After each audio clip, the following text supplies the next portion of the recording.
commençons à traiter le sujet de est-ce qu'il existe vraiment une vie après la mort?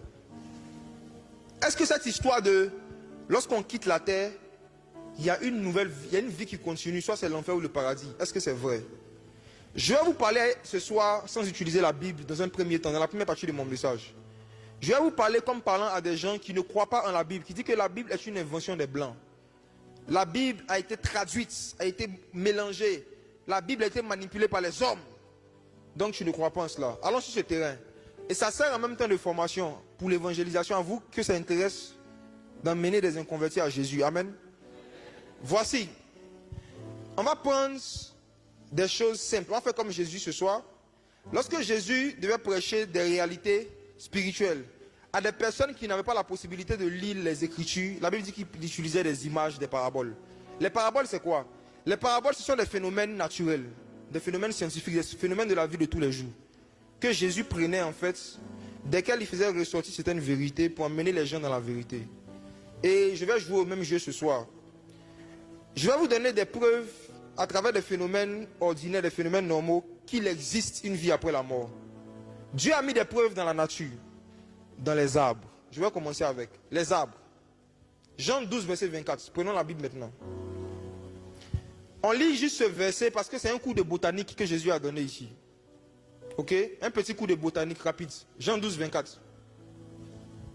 En vérité, je vous le dis, si le grain de blé qui est tombé en terre ne meurt, il reste seul. Il reste seul. Mais s'il meurt, il porte beaucoup de fruits. Amen. Dans ce verset, Jésus nous a expliqué un phénomène scientifique, un phénomène normal, de comment est-ce que les arbres poussent, comment est-ce qu'une graine devient après une plante, devient après un arbre qui porte des fruits. Jésus dit, voici le principe. On prend une graine qui est vivante, on la met dans la terre, et la graine fait quoi? Elle meurt. Et il dit, lorsque la graine meurt, il y a une nouvelle vie qui commence. Jésus dit que même les graines, quand elles meurent, elles commencent une nouvelle vie. Alléluia.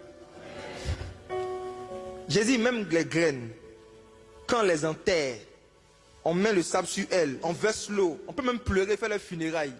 Mais la graine va continuer, va commencer une nouvelle vie sous la terre là-bas.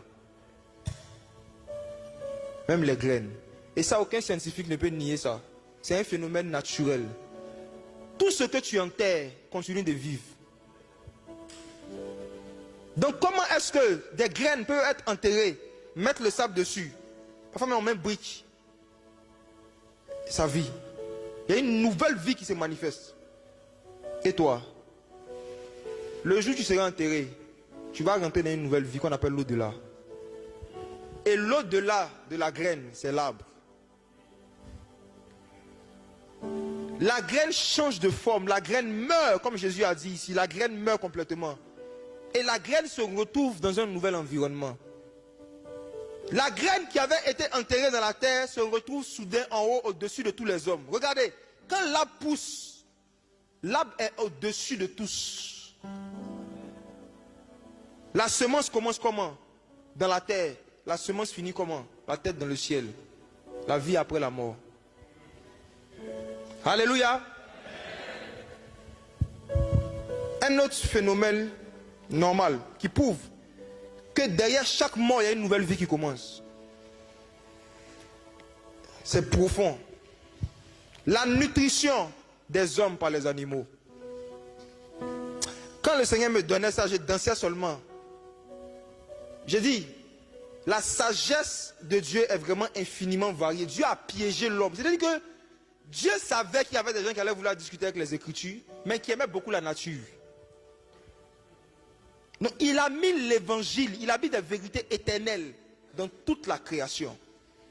Et voici, une autre chose qui prouve que lorsqu'on meurt, il y a un nouveau type de vie qu'on commence. C'est la mort des animaux. Qui cette semaine ici a mangé poulet? Au moins une fois, je peux lever la main, poulet, le poulet. Qui ici a mangé au moins le poisson cette semaine? Qui ici a mangé au moins la viande de bœuf, une viande quelconque?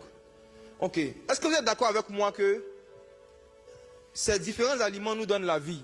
N'est-ce pas? Ok. Maintenant, voici la révélation. Pour que l'espèce humaine, nous, vous et moi, on puisse continuer de vivre, il faut que les animaux continuent de mourir. En fait, la viande du poisson, la chair du poisson, la viande de bœuf et le poulet, c'est la chair des animaux morts, mais qui donnent la vie aux hommes. Je réponds encore, je rembobine. Le Seigneur nous a piégés. Personne ne peut dire que après la mort ne produit pas une autre vie. La vie que nous avons actuellement, avec laquelle on est en train de prier, ça nous vient de la mort des poulets. Il faut qu'on tue les bœufs, il faut qu'on tue les poulets, il faut qu'on tue les poissons pour donner la vie à l'homme. Et comme l'homme a péché et que l'homme avait été privé de la vie de Dieu, Dieu a dit à l'homme que autrefois, vous arriviez à vivre sans manger les animaux, parce que l'agneau de Dieu avait déjà été immolé. Et à travers sa mort, vous vivez. Mais comme vous avez péché, voici ce qui va se passer. Je vous donne maintenant tous les animaux comme nourriture. Tuez-les et vivez. Dieu disait ainsi à l'humanité que chaque mort donne accès à la vie. Même la mort des animaux vous donne la vie. Ceux qui disent qu'ils sont végétariens, Dieu les a piégés aussi. Il peut parler d'eux un peu.